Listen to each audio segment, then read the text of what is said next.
I'm searching for a revenge dress for a wedding in Paris with a Saltburn vibe. The reality is that it was very hard to get people to think about search in a different way. And then once ChatGPT launched, it was to like instantly retraining everyone. And so that was the moment where I was like, okay, we're not going to do what I thought we were at Pinterest. And then search was like becoming so interesting now. And then the straw that broke the camel's back, becoming a founder again, was my husband saying, someone's going to build this. And if it's not you, it's really going to bother you.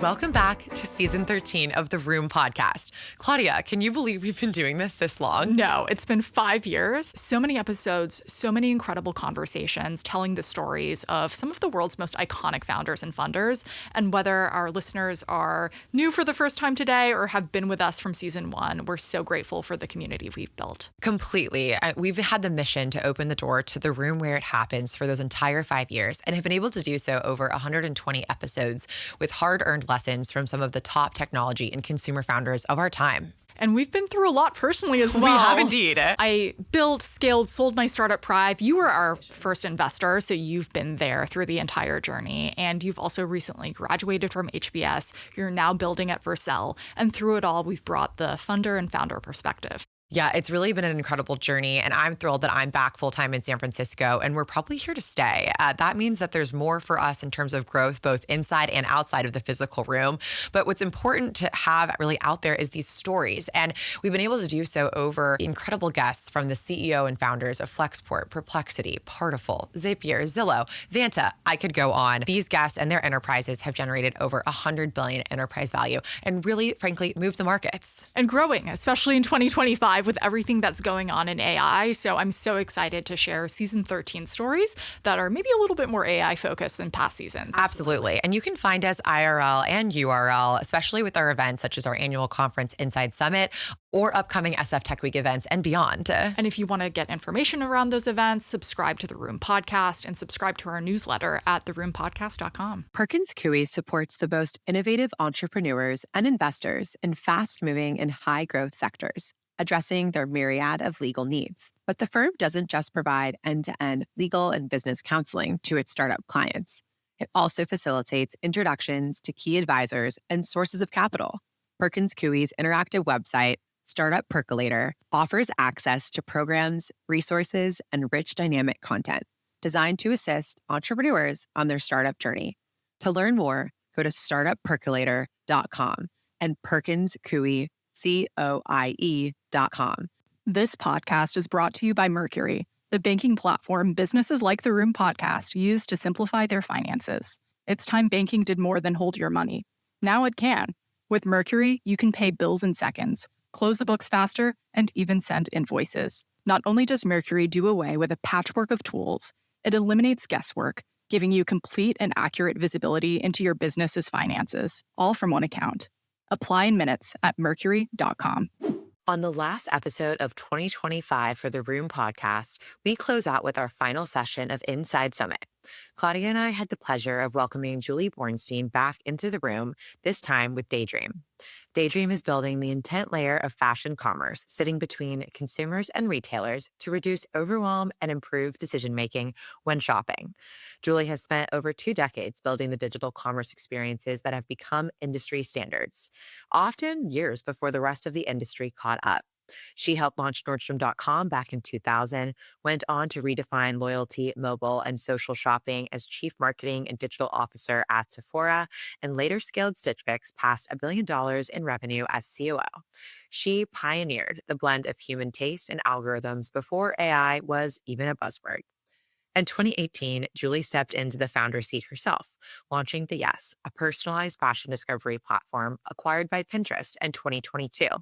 You could hear about this company and her early career story on that episode of the Room podcast from season 6.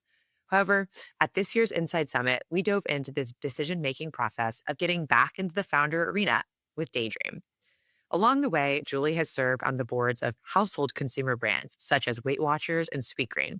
She invests and advises a wide range of consumer and technology startups, and naturally holds a BA and MBA from Harvard.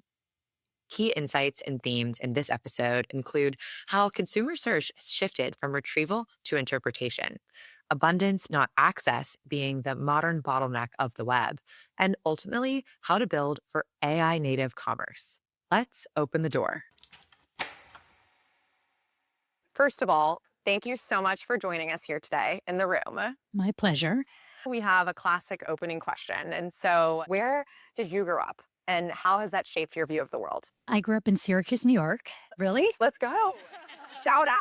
So I've never had a like. That's my first Syracuse woo. Yeah, exactly. Cold and boring is how I would summarize it. And pre-internet, because I'm old. And I spent literally from like 8 to 12, I spent every Saturday at the roller rink, which, by the way, was a great way to spend my childhood. And my daughter, who lives in New York, just told me that there's a roller rink, Brooklyn, that has amazing themed sort of roller. Fun. Yeah, so we're going to do that at some point. After I turned 12, I spent the rest of my free time in the mall. I was doing search before I realized what search was. Sure. I would get my 17 magazine. I would try and go find the Liz Claiborne purse that I couldn't wait to buy, and it wasn't there, and I would have to wait many months. But I would say that it was definitely a very middle America place to live, and the mall was very much the place to be. That, amongst a few other things, very much shaped. Amazing. Yeah. We're going to touch on the mall again, especially the digital one. But before we go down that path, today you are a founder, you're a twice over founder. Did you always think you were going to become one? Yes. When I was little, I wanted to be Gloria Vanderbilt. Nice. The biggest dilemma I had, first of all, my Gloria Vanderbilts were like, I laid them out. I literally remember for the first day of 5th grade. I always had lots of ideas, as many, I think, female entrepreneurs did, like made and sold stuff when I was a kid. In those days, it was like these ribbon barrettes. I think I didn't know entrepreneurialism as it exists today did not exist anywhere near the, even when I graduated from college in 92, and there were no capital markets for young founders. It wasn't because I was a woman. It just didn't exist. Like no one, the first company that I had heard of was CNET. And it was like 93, 94. One of my friends moved out to San Francisco to go work there. And we were all like, what? Where are you going? And then email became a thing. And then the world changed. The world changed right as you were moving to Seattle in the late 90s, the early 2000s, and you found yourself working at Nordstrom, which began your career in retail all the way through to before starting the Yes with Stitch Fix. So you've really seen digital e-commerce at its inception. Talk us through a little bit about how some of those insights have shaped what you're doing today or what your learnings were from that period of your career. I remember when Amazon went live in 1996 and like where I was sitting and I was like, this is going to be it. And I have to do this with fashion. It took me a few years to get there. Books are great. Love to read. But I sort of felt like this is now going to unleash a whole new world where we do everything and buy everything. And so the opportunity just was so exciting to me. And then I moved to Seattle because my husband actually was working for Amazon. I basically spent about 6 months trying to convince Dan Nordstrom to hire me. So he was trying to start Nordstrom.com, didn't really know what he needed. Took a little while, but eventually, I got there. And what I would say is, having spent since 1999 focused on e-commerce, there were so many things in the early days that we wanted to do that we couldn't. And so everybody was seeing the exact same thing. And it was really hard to build anything. It just took a long time. Like the tech was just hard. And we had to do a lot of things very manually. And so it's been really fun to be a part of this sort of journey because I feel like I'm chasing technology. Like as soon as a new thing emerges and we can do it, then I'm like, okay, how do we apply it to shopping and fashion or at Sephora and beauty? And so it's been really fun, especially being out in the Bay Area where all the tech comes first and you hear about it. It's funny, the Harvard Business School faculty, a group came out to San Francisco recently and they were like, we just feel so out of it. In Boston, like, you guys just know so much more. You're so dialed in. And it's true. It's like just in any conversation you have, people are thinking about this and you're hearing about it. And so it's been, I would say, a great place to be to get access to technology early. Your curiosity and passion for shopping, e-commerce, retail has been a through line in your career, but it's manifested in different ways. With Stitch Fix, it was styling and algorithms. With the Yes, it was social discovery. And now with Daydream, which we'll dig into a little bit more shortly, you're looking at pure AI intent of fashion. And what people should be buying. There's been clearly a philosophical evolution across the three companies. Tell us a little bit more about that journey and ultimately why you are so excited about Daydream. Well, I've always been actually most obsessed with search because myself as a shopper, like a very focused shopper, I have an intent, whether it's like I have this event that I need something for, or like I need a navy blue cardigan and I want to find the best version. And search is a really hard problem to solve. Search also didn't feel robust enough until ChatGPT launched, and suddenly this idea of being able to ask anything that you want, as opposed to like needing to know what the name of something was to be able to find it basically, or how it was categorized on a site. Stitch Fix was super interesting because a guy named Eric Colson, who had built the algorithms for Netflix, was our chief data scientist. And spending time with him and learning about the data science side of building algorithms around fashion was really interesting. And I loved that. And there were so many great things about Stitch Fix. But at the end of the day, Stitch Fix actually works best for people who aren't particularly fashion lovers. It's actually really good for a customer who doesn't want to go out and necessarily shop for herself. And it was that customer that's more of the fashion enthusiast is much harder to send 5 items to and get it right. And so what I found there was that there was a lot of law of averages in the way that we were like building our algorithms. And also when you own the inventory yourself, which is the model that Stitch Fix is, it's just much more limiting.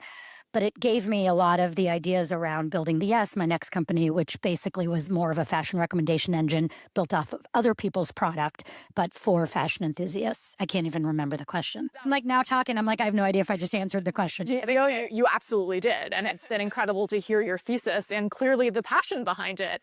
Let's dig into the Yes a little bit. As Madison mentioned in your intro, it was acquired by Pinterest, an incredible place to shop and discover. Tell us a little bit more about your decision to get back into the founder arena and start Daydream. It's very tied to the story that happened with the acquisition with Pinterest. So we were acquired when Ben Silbermann, who's the founder of Pinterest, was the CEO, and he had wanted to make Pinterest more commerce enabled and had been trying a number of things for many years. And he and I had met many times. And so he was following along the Yes journey and basically reached out to us and said, I'm super interested in what you've built. It's clearly built with so much love and like understanding of the consumer. He really liked the app. And we started talking and we ended up doing this deal. And the idea was to go in and build basically this new business unit that was e-commerce really at Pinterest. And then he stepped down and a new CEO came in, and that CEO had just had a different vision and really felt like he wanted to double down on the ads business. And while he was interested in shopping, he was much more interested in the ads model to sort of drive shopping. And so it really changed the direction of the company, of what we were planning to do. And so after sticking with the commitment to helping Pinterest, the whole team went over. So we found the right roles for everyone and we spent some time building and then unwinding, and as these crazy M&A things can go. And then ChatGPT launched. So I was like, wait, first of all, it's amazing. But also one of the things that I was really interested in with the Yes that we couldn't get customers to do was to think about search more broadly, and rather than doing red dress, to actually like be able to give a whole prompt like, I am searching for a revenge dress for a wedding in Paris, which is my favorite prompt that someone searched. Oh, God. Yeah. And it was actually, I'm searching for a revenge dress for a wedding in Paris with a salt burn vibe. So great. Google could never handle. And so the reality is that it was very hard to get people to think about search in a different way. And then once ChatGPT launched, it was to like instantly retraining everyone. And so that was the moment where I was like, okay, we're not going to do what I thought we were at Pinterest. And then search was like becoming so interesting now. And then the straw that broke the camel's back, becoming a founder again, was my husband saying, someone's going to build this. And if it's not you, it's really going to bother you. And I was like, that's so true. Also, my youngest went to college and suddenly I found myself with more time than I had ever had, which depending on where you are in your, not yet having children, or having your children leave, very different things. But I really had so much energy and enthusiasm, and I clearly am obsessed with this subject matter. And so, yeah, I'm very glad I decided to do it. But it has been, I thought the second time would be easier, and it's been harder. Interesting. Daydream is really a layer between consumers and retailers, solving a ton of really important problems for consumers. But I'd love to peel back the onion a little bit more around the product. And then also the dynamic between working with retailers and consumers. How do you navigate that dynamic without getting squeezed out? The product itself is really focused on understanding the context of your requests. So, what we found is that most people have two or three different components to a prompt. The example I gave you is like it's asking for a vibe, it's asking for a dress, and then it's asking for a location. Oftentimes people will say, like, what should I wear to? This kind of thing. We're still in beta and we have a new product releasing in a few weeks. And it's sort of understanding and getting a really good answer back with product results that are not just relevant to the query, but also relevant to the user because we have so many brands. Like we have Uniqlo and we have Gucci. And so when you have over 1 million styles, it's very overwhelming. And I've always said to my team, like, if you're going to do personalization, you need a huge assortment. But if you're going to have a huge assortment, you better do personalization well because it's just overwhelming otherwise. And overwhelm is the problem on the web in general. That's why people are so excited that they don't have to go search through Google for all these articles. They can just now go to ChatGPT and get the article summarized. Just the content is insane. And same with e-commerce. Like in the early days and when I was starting Nordstrom, it was like trying to convince brands to sell online. And now it's like, how many brands are there? There are like, I don't know, 50,000 fashion brands, probably more, 100,000 fashion brands. That problem of overwhelm is a hard one to solve. And the product that we're building is anchored around being able to understand you, the user, and also understand the product catalog of the world and being able to match those really well. And then we have so many ideas of how to extend the product once we get the search working really well. I would say on the brand side and the relationship with brands and retailers is interesting because the retailers are so overexposed to Google and Facebook or Meta in terms of their ad spend. And they're all looking for new customers. They're fairly big, mature businesses at this point, and so they're looking for additional sources of growth. They're also looking to learn and they're interested in what Gen AI is going to do for them and how search is going to change. And so they benefit from having an additional source of new customers that are, as opposed to most standard affiliates that are focused on discounts and that kind of thing, we're actually just focused on getting you the right product. And we're not an ads business. We only make money if you end up buying something. It's a commission-based business. And so we are intended to show the customer the best products for them. And that sort of serves the retailers and brands well too. And for the most part, they know us, they trust us, and they're learning alongside us. You mentioned this problem today of being overwhelmed by how much is out there. And I think that's a little bit different than the Stitch Fix problem, where regardless of where you are on loving fashion and spending a lot of time with it versus not really knowing what to wear, the problem of being overwhelmed runs across the spectrum. Tell us a little bit more about who your core customer is. Ultimately, we will have a very broad customer base. When you're doing a startup, you need to pick a core customer and you need to focus on that customer. And the customer that we're focused on is a millennial who is interested in fashion and engaged in the category, and a woman. We have women's and men's. And the reason we chose that as our sort of target customer is because young people aspire up and older people aspire down. And men trust women when it comes to fashion. And so if it works for her, then, we see it ultimately working for everyone. I'd love to dig a little bit deeper into your fundraising journey for Daydream. You've raised over $50 million from incredible funds, whether it's Forerunner, Index, Google Ventures, True, the list goes on. Tell us a little bit more about who was the first to say yes to your vision of Daydream. Kirsten Green at Forerunner. She was an investor, but to give John Callahan some credit, the truth is that I just happened to talk to Kirsten first, but when I talked to John, he was like, great. So they were both investors in my first company. We had pretty well-formed relationship, and I think they were both interested in the problem space a lot because of what we saw at the Yes and what they learned through that. And also, obviously, they trusted me because we had worked together before. It's really great to have pre-existing relationships. And then Google Ventures and Index were new relationships. The theme of the long-term relationship has very much been a consistent thread throughout today's conversations. And sometimes your long-term relationships are what get you through tricky times as a founder, and we know that the path is not always a straight line. Tell us a little bit more about something that was unexpected or challenging that has happened in the early Daydream journey and how you overcame that. There are a lot. I'm trying to think of which one I should choose. I think the most important part of building a business is your team and having the right people on the team. And Alyssa, my chief recruiter, someone who wears many other hats and who I've worked with in many companies, is here.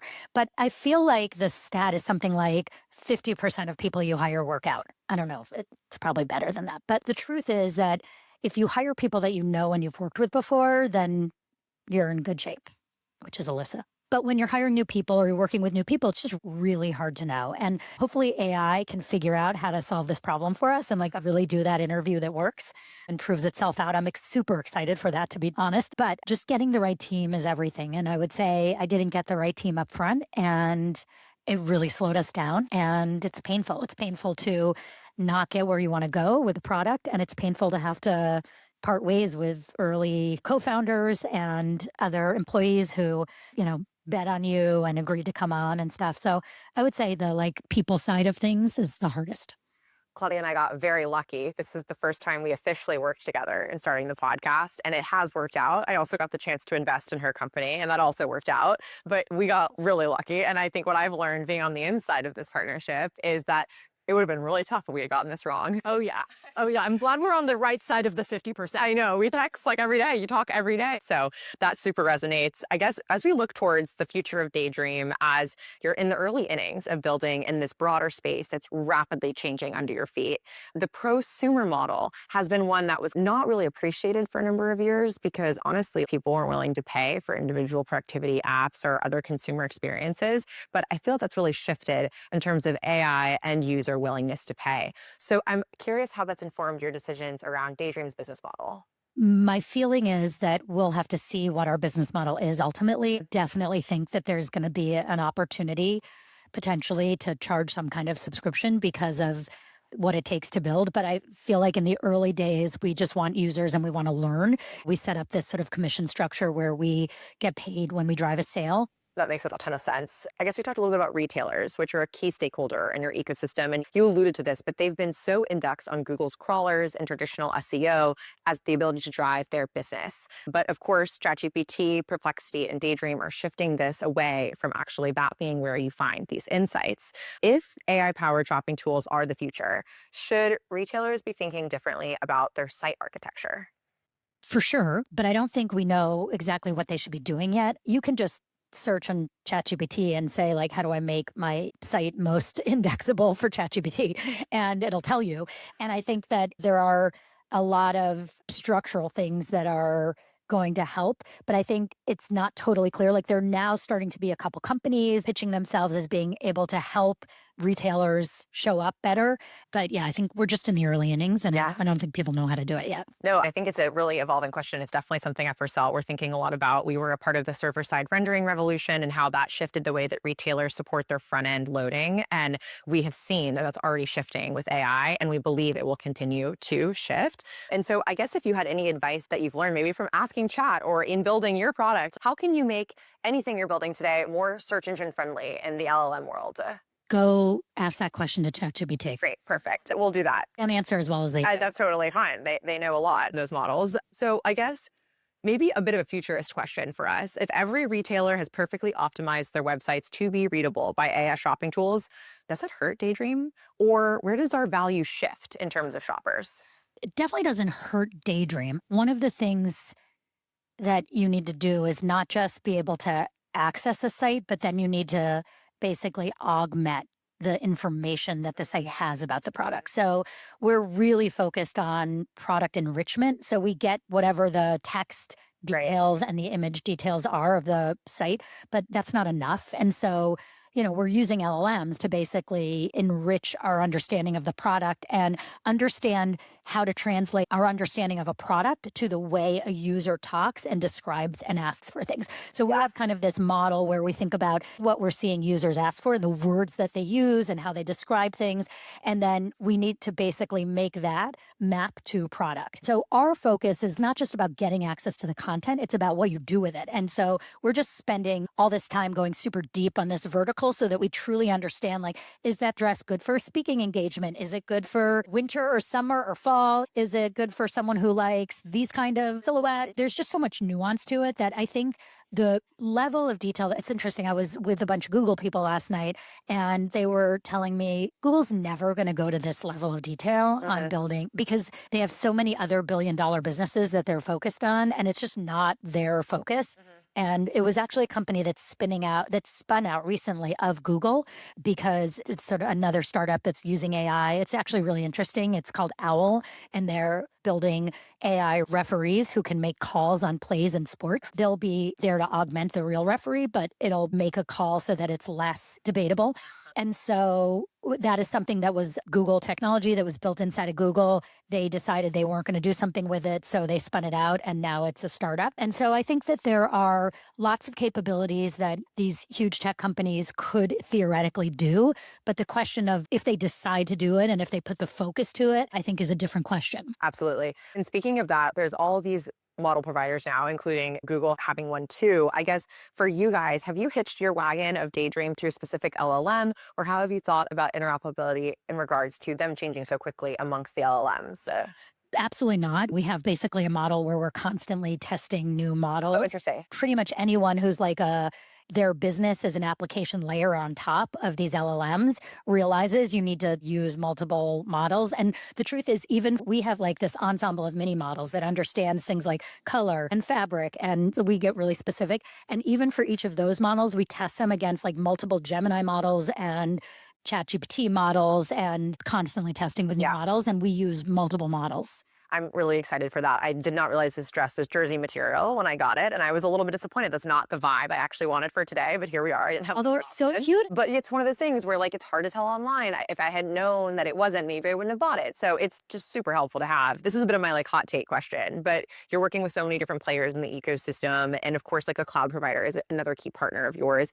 Have you seen or do you feel short any of the cloud providers as it relates to this e-commerce experience? I know, for example, when I was at Gap, we would never have worked with AWS. There was this fear of them and like being the conglomerate. We were an Azure shop, but like, that had its problems. So just how have you been thinking about that for retailers?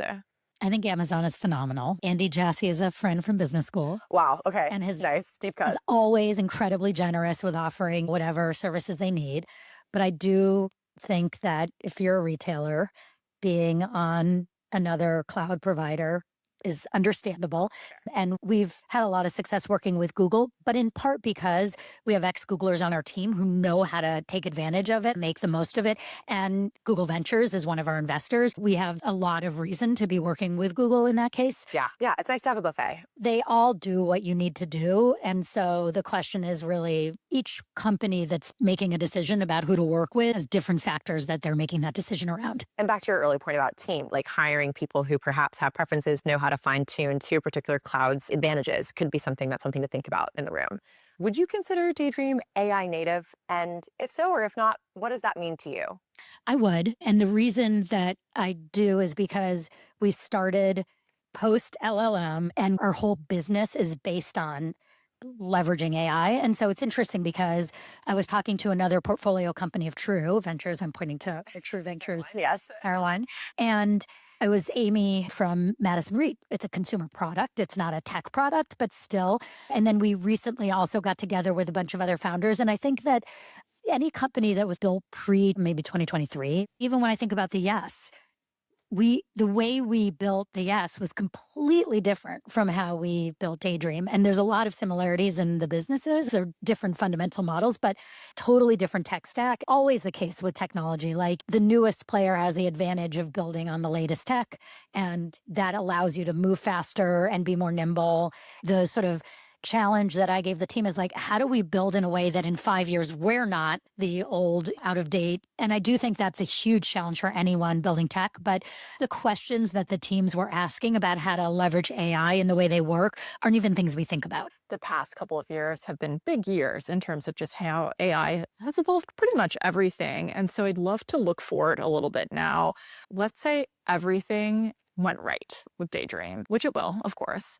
Where would we be as consumers in, call it 5, 10 years? Are we still shopping shoppable grids? Has the paradigm completely shifted?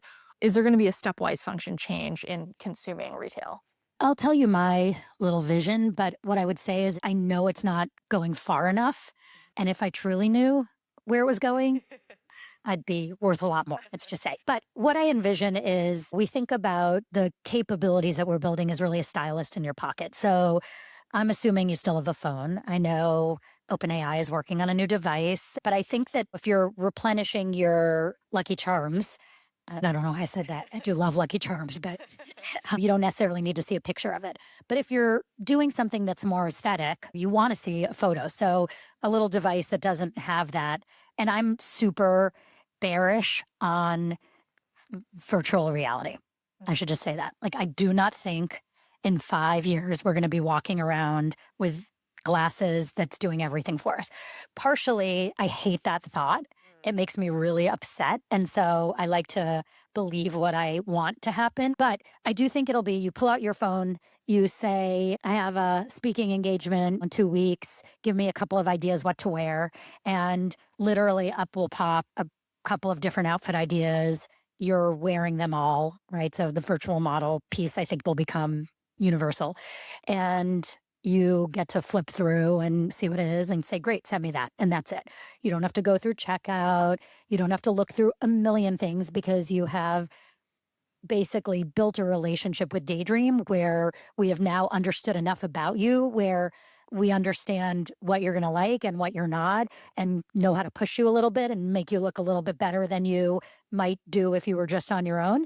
And I also think there could be a notification that says, hey, you have this event that's coming up. Do you have something to wear? Do you want some ideas? Yes, I have some ideas. Send them to me. You can like flip through and then you can say, yeah, that one, send it to me. It's incredible even to hear in your answer how the fundamentals of how e-commerce infrastructure have evolved over the past few years, whether it's payments to notifications, laddering up to this new world. Let's shift gears a little bit. We have a ton of builders, founders under 35. What advice do you have for them?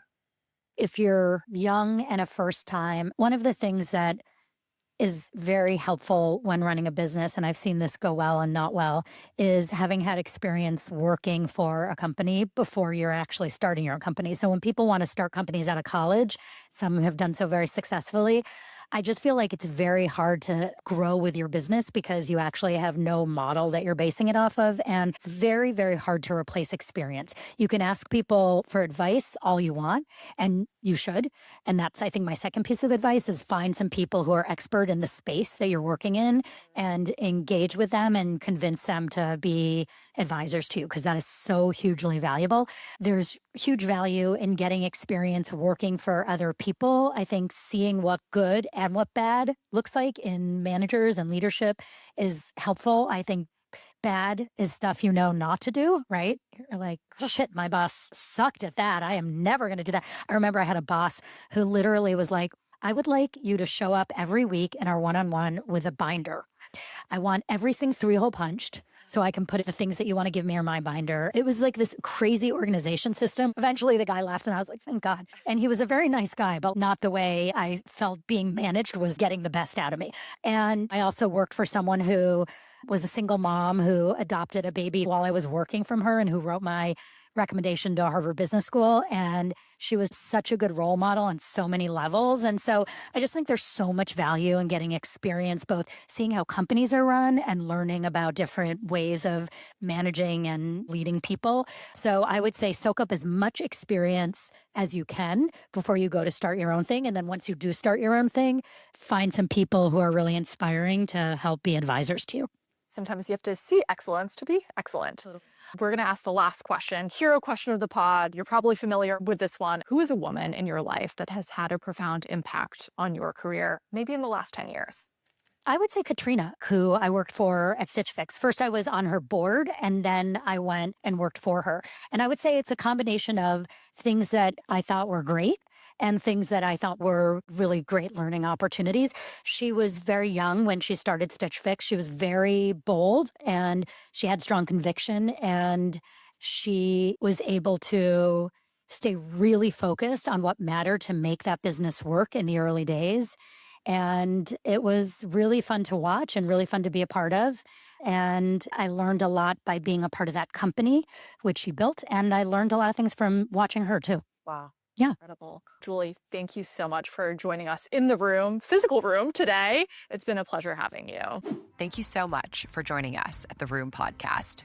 If you want more from The Room every week, subscribe to our newsletter at theroompodcast.com/newsletter. We'll be back next week with a new episode and inspirational guest, Tuesday, 10 a.m. Eastern, 7 a.m. Pacific.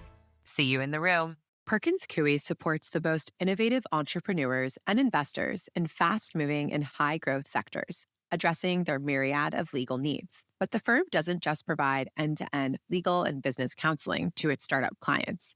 It also facilitates introductions to key advisors and sources of capital. Perkins Coie's interactive website, Startup Percolator, offers access to programs, resources, and rich dynamic content designed to assist entrepreneurs on their startup journey. To learn more, go to startuppercolator.com and Perkins Coie, COIE.com. This podcast is brought to you by Mercury, the banking platform businesses like the Room podcast use to simplify their finances. It's time banking did more than hold your money. Now it can. With Mercury, you can pay bills in seconds, close the books faster, and even send invoices. Not only does Mercury do away with a patchwork of tools, it eliminates guesswork, giving you complete and accurate visibility into your business's finances, all from one account. Apply in minutes at mercury.com.